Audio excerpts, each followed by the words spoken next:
আজকে বানাচ্ছি বক ফুলের চপ। তো বক ফুলের বড়া অনেক সময় খেয়ে থাকি। তো এখানে দেখো বক ফুলটাকে আমি পাতাগুলো ছাড়িয়ে সুন্দর করে দু টুকরো করে নিয়েছি, না বেশি কুচিয়ে না মোটা। তো দিয়ে দিলাম পরিমাণ মতো চেরা কাঁচা লঙ্কা, পেঁয়াজ কুচি, ধনিয়া পাতা কুচি, পরিমাণ মতো লবণ, হলুদ, লঙ্কার গুঁড়া, আর এখানে দিয়ে দিলাম পরিমাণ মতো বেসন আর আছে ময়দা। ময়দা দেওয়ার কারণে মুচমুচে থাকবে অনেকটা টাইম।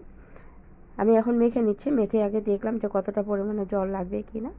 তো একটু জল লেগেছে আমার, জল দিয়ে ভালো করে আর একটু সুন্দর করে মেখে নিচ্ছি। তো মাখাটা হয়ে গেছে। এখন আমি কড়াতে দিয়ে দিচ্ছি সরষের তেল। একটু বেশি পরিমাণে তেল দিয়েছি, এতে করে বড়াগুলো বেশ সুন্দর হবে আর খেতে ভালো লাগবে চপ।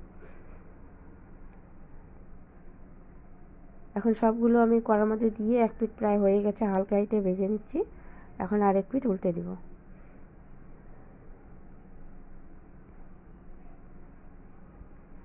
একইভাবে আমি দুই পিঠে লাল করে সুন্দর করে ভেজে নিচ্ছি।